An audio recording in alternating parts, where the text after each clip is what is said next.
Welcome to Plants of the Gods. Rebekah Senanayake is an intrepid ethnobotanist who has spent years studying ayahuasca healing and visions among some of the most traditional indigenous masters in the Northwest Amazon. Her story is one of the most intriguing and insightful accounts of ayahuasca knowledge that you are ever likely to hear. Let's get right to the conversation.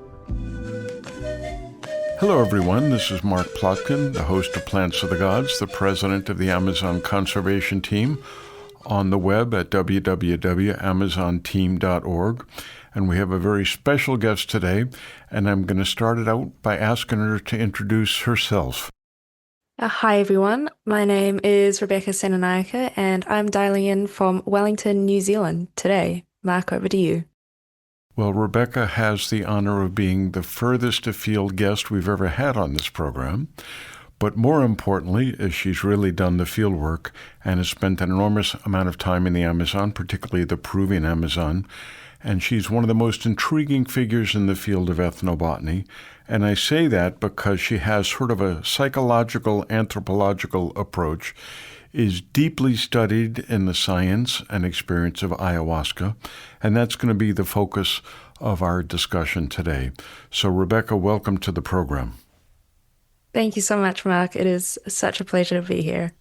Well, you've written a lot about indigenous ontologies, indigenous categories of reality, and I'd like you to give everyone your take on this whole perspective of Western reality versus indigenous realities and how we discuss them so it doesn't seem like we're saying that one is better than the other. Thank you, Mark. And we've recently had this conversation between ourselves as well. So my experience with Indigenous ontologies actually started when I first went to the Amazon, and that was some 10 years ago now. And it was the first time I drank ayahuasca, and I remembered my first experiences. It was a set of 4 experiences, and after the first ceremony, I was talking to one of the maestros about it. And I was telling him about my experience, and I was saying, well, it was so wonderful. I saw so many colors. I had so many visions. I saw so many perspectives. And what he encouraged me to do in the following ceremonies, well, he said, actually start to develop a relationship. So I want you to go in there and I want you to start talking to the plant, not verbally in my out loud, but in my mind. And at that point in my life, I didn't think that was possible.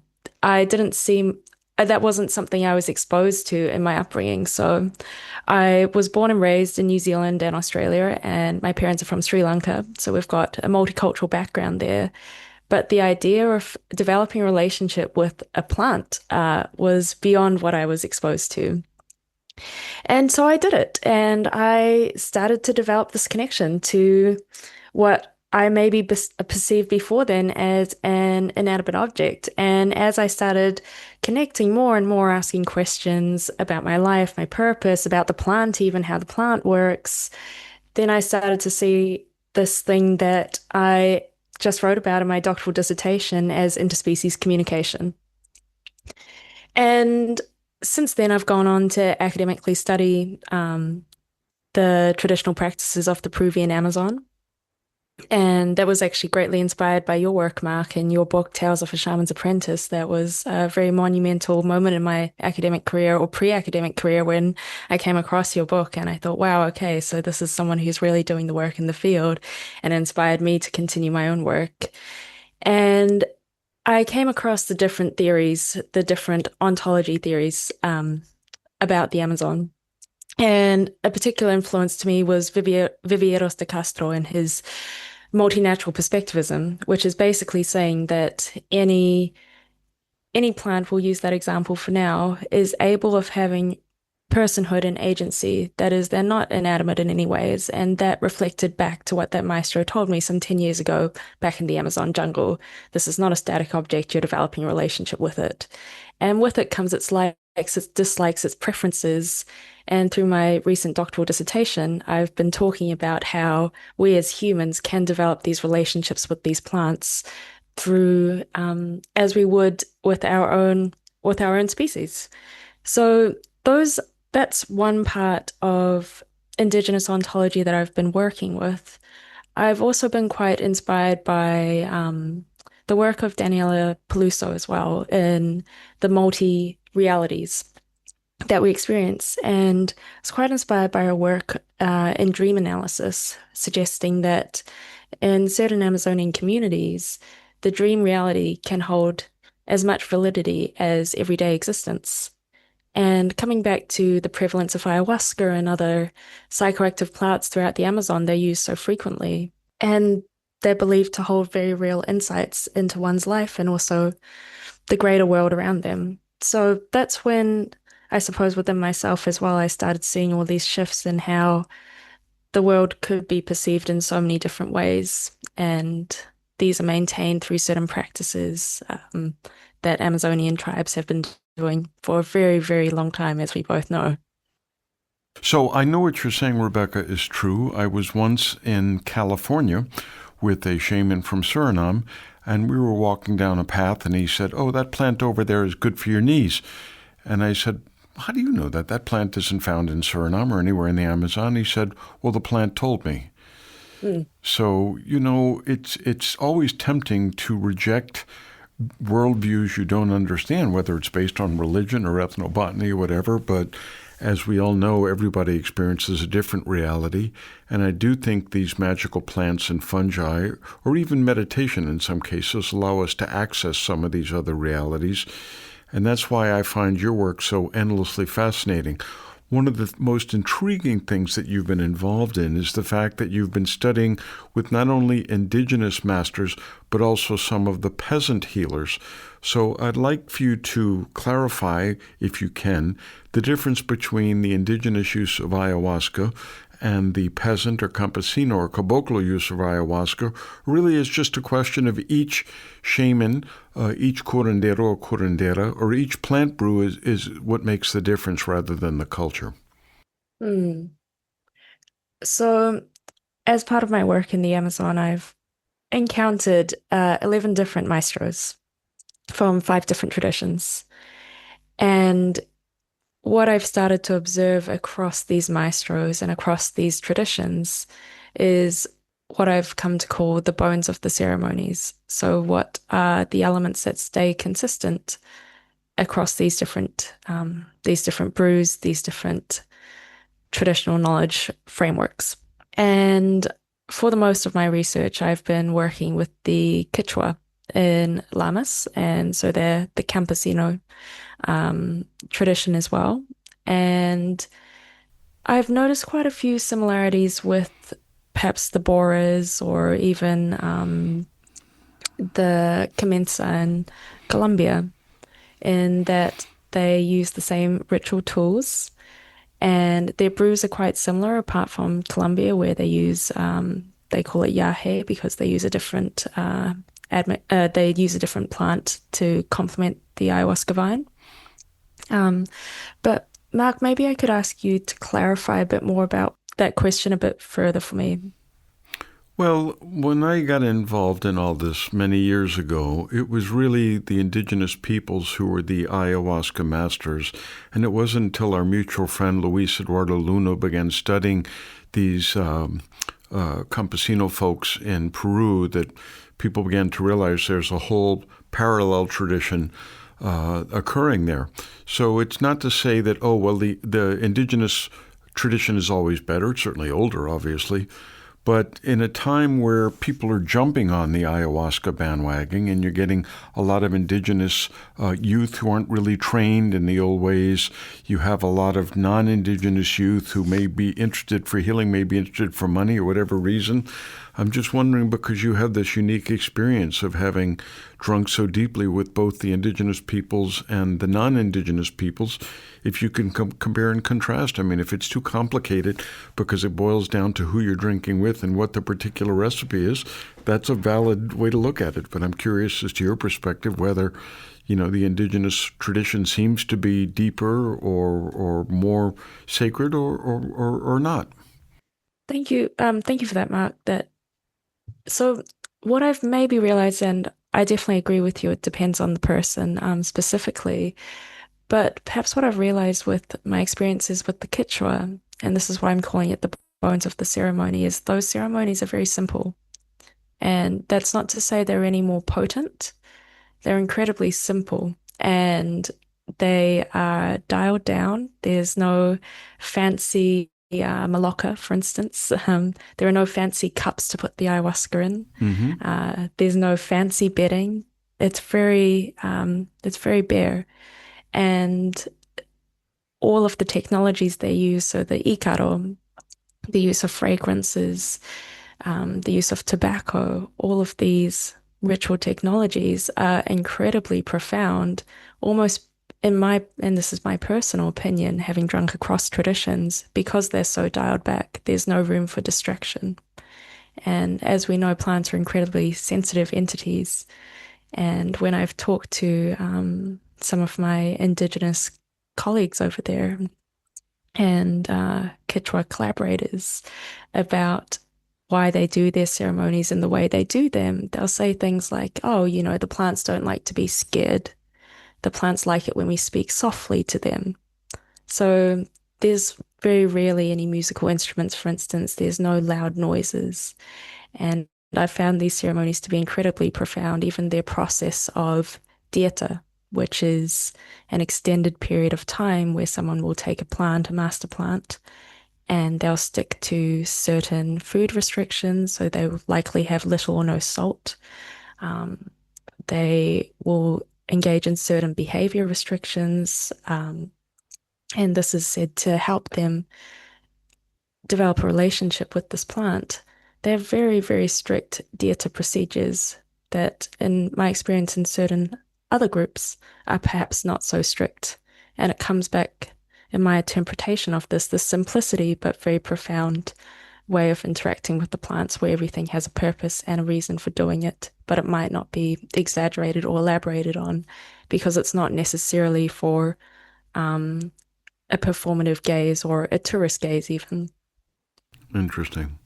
Well, in some of your writings, I read what I believe you called the epistemological wild card, which is how trying to understand these indigenous ways of knowing, or even these non-indigenous ways of knowing using these plants, may disrupt the way that we know and the way that we, I wouldn't say validate, I would say accept these different systems. So how would you define that or describe that a little further? The epistemological wildcard was actually a term borrowed from Luis Eduardo Luna, and he did a conference paper on the epistemological wildcard of ayahuasca and how does this challenge our perhaps Western ways of knowing and our Western ways of connecting with different sentience. And so I adopted this epistemological way of knowing and epistemological wildcard to the process of dieta. And so I'm a trained cultural anthropologist and I look at rituals.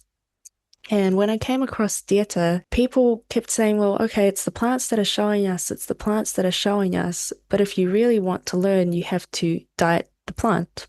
And as I mentioned earlier, the dieta is this process of an extended process, usually 1 month, but it depends on maestro to maestro, 1 month per plant. And you're in isolation for this period and you're drinking this plant quite frequently. And the idea is that depending on how intense your dieta is, there are different stages to it. The dieta suave, for instance, is quite a soft diet, which you might use to cure illnesses and mild conditions that you need a little bit more than ayahuasca to cure, but they're not severe. And dieta fuertes are the stronger dietas that are used in the rites of apprenticeship, for example. And so when you undertake these dieta fuertes, it's thought that the plant actually doesn't leave your body. And it comes to create this extended relationship with this plant. And when I've talked to maestros about this, okay, so you're doing these dietas, they're part of your apprenticeship, and many of them will take 20 plus dietas as part of their apprenticeship at 1 month each to get to know the other plants of the Amazon, to know how to use them. And because this dieta comes with such strong restrictions, they'll often say, well, since I stopped my dietas, I actually can't go back to my previous lifestyle. So things that they could eat before, they can't eat anymore. So that might be A story that actually makes me laugh is I was talking to one maestro, and in Peru we have great ceviche, delicious. And he was explaining his frustration a little bit. He said, I've dieted all these plants and I'm in this country with this amazing ceviche and I can't eat it because Aye. that fermented food no longer goes with my body.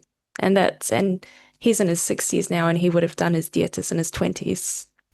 Well, as a person who spent time in Peru, I consider that a real sacrifice, having to give up ceviche for ayahuasca or anything else. Completely agree. It's so delicious. So Well, speaking of the aquatic life in terms of ceviche, I know that you've had extensive experience with flotation tanks. And in terms of alternate realities, I'd like you to compare and contrast use of magical plants or fungi with flotation tanks with other means of accessing alternate realities, whether it's prayer or dance or anything else. that's an excellent connection there. I worked with flotation tanks for a few years. I've clocked about 400 hours in the tanks, including some actually with in very John C. Lilly ways with different alterations to my consciousness, so to say. Uh, Flotation tanks were amazing. They encouraged the body to be in a state of non-existence as much as possible. And they do this by controlling the environment around you. So the temperature is controlled at skin temperature. Gravity is removed as much as possible. So your body is not focused or spending energy on trying to keep you upright or in any way. And these experiences, actually, my first experience in the float tank was what I would say quite equivalent to some plant medicine experiences that I've had. And by that point, I had quite a few. And I remember actually it was profound. I left the flotation room that day and I thought, well, actually, this is something that I would love to keep working in. And when I've sat at my desk now and I'm thinking about these threads of flotation tanks and even meditation, even these trance dancing rituals, all these rituals that people have had across the world that have enabled them to enter into some sort of trance state. And even coming back to the plants as well, a common thread seems to be this thread of ego dissolution, this letting go of that sense of self, either into something else, which could be the plants, or into nothingness, which was my experience in the float tanks. But there's something that seems to be happening in these altered realities or altered environments that allows for this human self to slightly dissolve. And I looked into this for my master's thesis, and I looked at the parts of the self, and the current psychological literature at the time was suggesting there's two main parts: the embodied self, which is the part that keeps me alive and is breathing, and the identity. So this Rebekah Senanayake, this is what I do, this is who I am. And I started to see sensory deprivation as a way that was an ego dissolution of this embodied reality of the sensory experience, and things like plant medicines, which would overlap on the two, but still result in some form of ego dissolution. So, across these different modalities, there seems to be quite a therapeutic potential in this dissolution of the ego or this dissolution of the self. Well, we have a board member in the Amazon conservation team who is a great fan of these tanks, and that's Jeff Bridges, the actor. And I've talked to a number of people who've had this experience, and some people find it life-changing and a religious experience. The other end of the spectrum are people that feel it's incredibly boring and a waste of time, and other people who find it absolutely terrifying. And I think I've heard the same response to ayahuasca experiences as well. So I do think that there is a need for everyone to have these out-of-body experiences, however you do it, through the power of prayer, meditation, drum circles, what have you. And I'd like to talk a little bit about something I've seen mentioned in some of your writings, and that's the issue of liminality. And can you describe that for our listeners, and then we can talk a bit about it? Yes, and I completely agree with you with ayahuasca and sensory deprivation tanks, a range of reactions to these modalities. So liminality starts from the rites of passage, which is a framework for understanding transformative experiences coined by Arnold van Gennep in 1909. And basically, it's a three-part structure that suggests that when one goes through a significant transformation and change in social status, they'll go through these three stages of separation, liminality, and reincorporation. So, separation is the initial separation from one's regular existence. Liminality is where all the transformation happens, where you're neither here nor there. You're in this state of flux, and your identity can be reshaped, and all these profound transformations can really happen. And reincorporation is when you enter back into society with your new identity to ideally contribute something to society in those ways. And I've explored this concept of liminality quite a bit in my own research, especially with the rites of apprenticeship in the Peruvian Amazon. And liminality is such a curious space where real transformation can happen. And I find this framework so useful for understanding how people go through these changes. And from a multi-species point of view, the separation for me and my understandings of interspecies relationships in the Amazon is okay. So the separation is actually those initial points of separation from my human existence. So in my everyday reality, I'm Rebekah, I'm very human. And I go through all these stages of separation to slightly remove myself from my human existence. So that could look like going to another location, for instance, taking baths before ceremonies. So plant baths are quite common in the Amazon, made with different plants or different perfumes, to once again strip away that humanness and make yourself a bit more presentable, for lack of a better word, to the plants.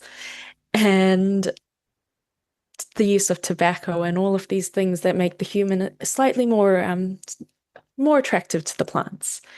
And you're leaving your daily life, you're going into, and I'll use the example for my field work where the ceremonies were always held on what's called a chakra or a farmland.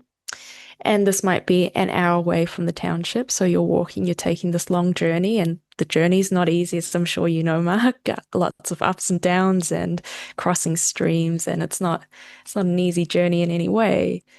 And you arrive in this location where there's very little to tie you to the township. There's little to tie you to your identity.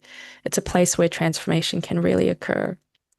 And you take, in these situations, you'd probably take ayahuasca, you participate in these ceremonies. And if you're a human-centered point of view, you could say that moment of taking ayahuasca is that moment you enter liminality. But actually, from the lens I was applying in my dissertation, which was a multi-species point of view, I actually say the moment that you cross into that liminal threshold is that moment you purge. So as we know, ayahuasca is a purging plant. And the reason that I've suggested this is because at that moment of purging is actually that plant cleaning your humanness out of you or what it needs out of you so it can actually start working. And that's when that multi-species threshold gets crossed and you enter into multi-species liminality. And these processes of dieta, so keeping your body in this very neutral state, you're not eating any chilies, you're not eating anything that could aggravate your system, very similar to a float tank, actually, like you're not trying to aggravate your system, you're trying to keep everything as calm as possible. And in these dietas, if you're taking plants and plants and plants, then that extends that liminality outwards. Your humanness is suddenly a little bit less human and maybe a little bit more plant.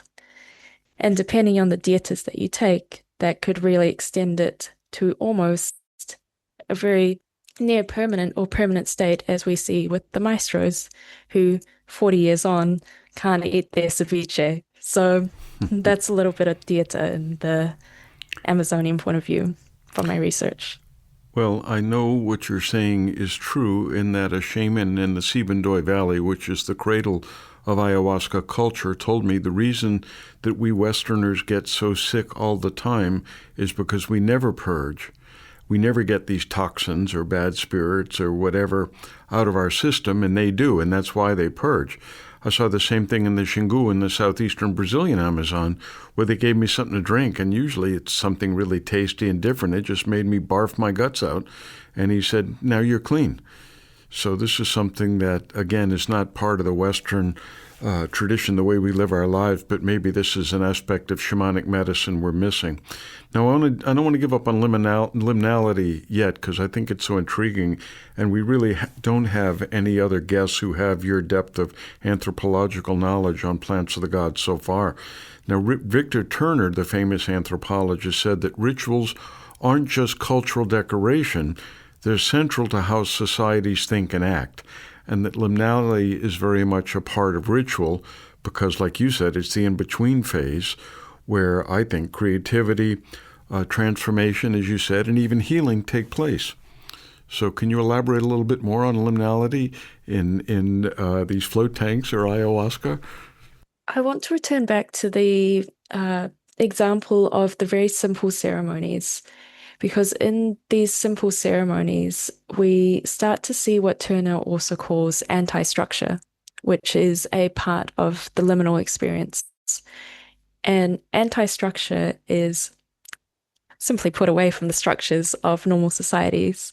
So in these very simple ceremonies where everyone is sitting on the ground, there is no difference between maestro and fellow participant, apart from the fact that the maestro will wear their gowns and they have their crowns and their necklaces. Still simple, but it's a little difference there. Everyone is on these very similar levels, and that's regardless of economic background, that's regardless of gender, that's regardless of all these outside societal factors. So applying this lens of anti-structure and liminality shows us that these rituals actually are potentially so much more than just even the plants themselves. The plants can facilitate these experiences, but they allow for connections across society or a leveling out across society that might not otherwise happen in other situations. And I found, looking into the scientific research about the plants as well and how ayahuasca specifically works, there is quite a lot of compatibility on the scientific literature in supporting the very tangible reasons for why people would undertake such rituals. And this period of liminality and all the associated dietas of keeping this body very calm, so and so, that traditional people have been practicing for so long now, so long, and scientific literature is just catching up on. There's a lot of evidence in the scientific literature that suggests that these traditions are far more advanced than potentially we could have thought. And it really supports that ritual is not just even for a societal function of reducing hierarchies, but it causes real tangible physical effects in the body. These aren't superstitions. These aren't taboos in any way, shape, or form. These are very solid practices that the Amazonian people have been doing for such a long time that Western science is now shedding some light on in a very curious sort of way. And that's the beauty, I guess, of the scientific literature that's coming out now. It's so fascinating to see how traditional knowledge has been spearheading the way for so long, and it's nice to see this complement come along with the scientific literature, especially in the study of ritual. And I really believe that the Amazon has a lot to contribute to the anthropological study of literature of ritual, as it has to contribute to our scientific understandings as well. Well, the father of American psychology, William James, went to the Amazon in 1865, and I think it was a formative experience that most biographies of William James, and there have been many, don't appreciate. This was a rich white guy whose idea of diversity was going to Europe and hanging out with other rich white guys. But when he joined this expedition as a student, he was working shoulder to shoulder with indigenous peoples, Afro-Amazonians, Brazilian military, and he was one of the first who said that other forms of consciousness deserve respect. And I see that echoed in your work with this talk about these belief systems and plant knowledge. I wonder if you could elaborate on that and close the circle, since William James wrote about this at the turn of the previous century, and you're at the cutting edge of this now in this millennium. Thank you, Mark. And that connection with James is wonderful.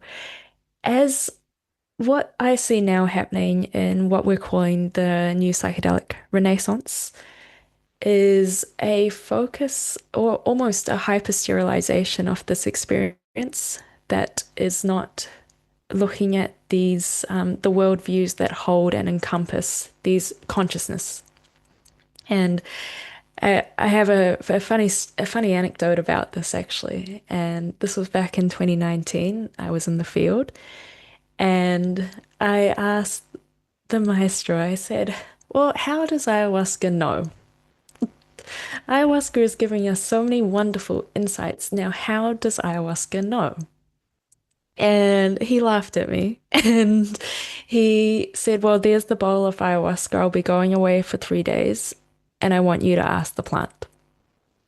So those were my first ceremonies that I ever did alone. And I sat there in the middle of the jungle, my hour away from the township, all alone. And I sat with ayahuasca and I said, "Well, actually, how do you know?" And all I can say for that is the answers that I received were far greater than any clinical study could have shown me. It showed me a vast consciousness, perhaps beyond my human consciousness, but something that deserves a great deal of respect and care and technical knowledge and literacy to know how to navigate, and something that I've developed a very deep respect for the last years. And so to come full circle, the consciousnesses in the Amazon are incredibly profound. The consciousnesses of these different plants are incredibly profound across the world. But it is through the mastery of the technical knowledge that we are able to access these states safely. And it's very important that we maintain these healthy working relationships with traditional societies that have for so long preserved these ways of knowing and ways of interacting with these amazing consciousnesses that in our current age of intelligence, as we see so many different forms of intelligence come up now, will be incredibly important going forward. So if I hear what you're saying, this is the antithesis of artificial intelligence. This is the ultimate natural intelligence. Exactly. Well, as we wind up, I want to touch on a topic I think you touched on in one of your lectures, which is each ayahuasca journey can be looked at as a hero's journey. And the whole idea that there's resonance here, and what happens in the Amazon isn't just about the Amazon, it's the human condition. It's the origin of religion and belief. It's healing in a trance state.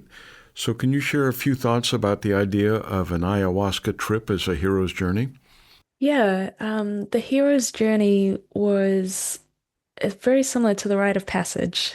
And what's different about the hero's journey and why I like this framework is that rather than this neutral separation from one's environment, there's the call to adventure, is what Campbell calls it. And so there's an active calling. And in case it's not been clear by now, I'm a big fan of plant communication, and I've come to learn that they communicate in very different ways. And thinking back to perhaps my 20th or so ceremony, I was sitting in the jungle, and in the raw jungle, there were just trees around us, no fancy maloccas, nothing. And ayahuasca was talking to me once again. And the plant was saying, "Well, hey, did you really think you found me? Did you not see all those?"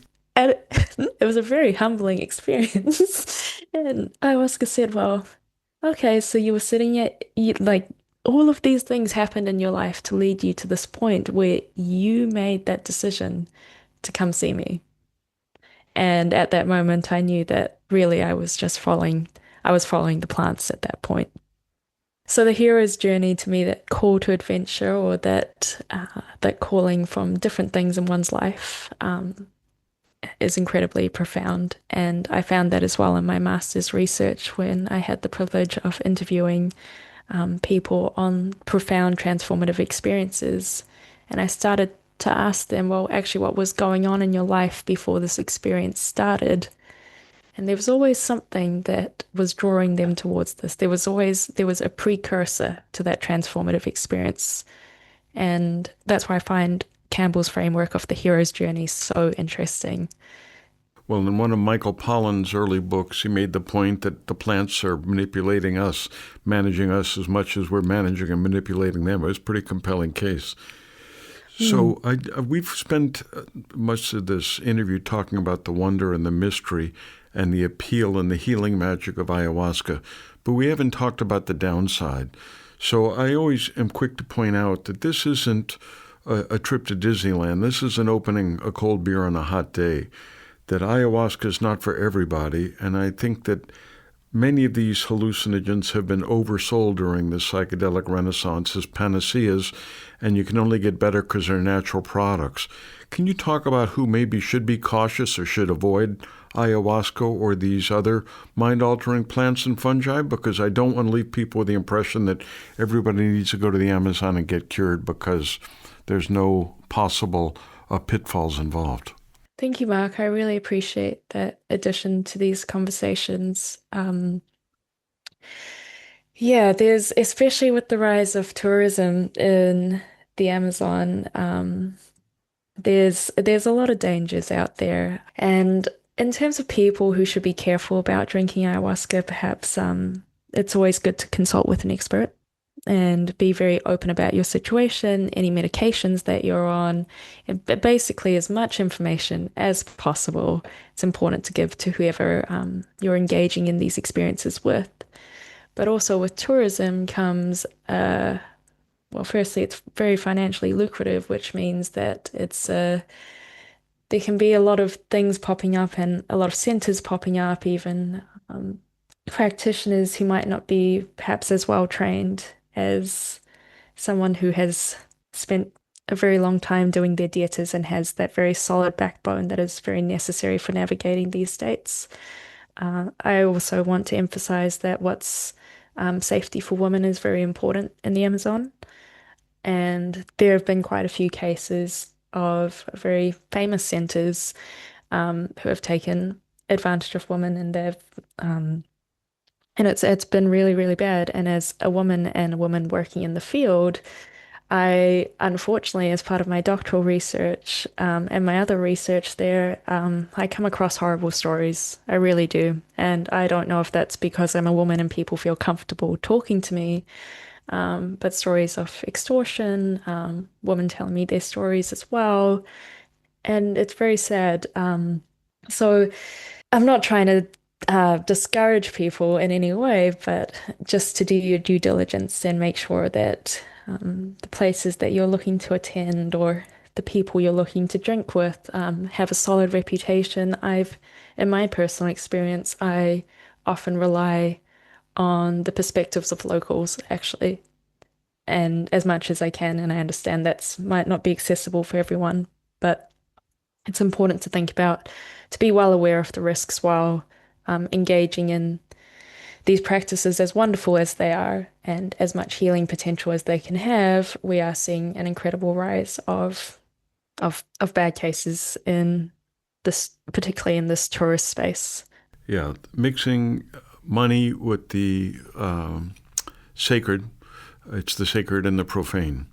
And the mixture of darkness, foreign elements, unusual ecosystems, mind-altering plants, darkness, dark powers, it can be a pretty toxic mix. So the promise and the potential is almost unlimited, but the downside is there too. And we always have to recommend that, point that out, let the buyer beware. And just because a shaman is recommended on Yelp, God forbid, doesn't mean she or he is to be trusted. So yes, the word of mouth is important. Reviews from other people, the internet, whatever, keep your eyes open, because it's not something where there can't be a downside or a dark side, because there most certainly is. So I would love to thank you, Rebekah, and I want to already invite you back because there's so much more to talk about. But I think you've given our listeners a glimpse into a magical world that they might not have had before. I hope that you've intrigued them and invited them, and you've also warned them. So these are two sides of the same coin, which I think is the way to go. So any concluding remarks you want to share with our audience for today? Well, thank you very much, Mark, for having me on. As I mentioned, you have been such a huge inspiration in my own work. So thank you very much for having me on. And to my listeners, go well and stay curious. Okay, so stay tuned, listeners. You'll be hearing more from Rebekah in the future, I promise. Thank you all, and be safe. We hope you have enjoyed hearing Rebekah's extraordinary account of her studies of ayahuasca culture in the Amazon. We hope you will recommend this and other Plants of the Gods episodes to other like-minded friends and family. Please give us a positive review, and please support the efforts of the Amazon Conservation Team at www.amazonteam.org.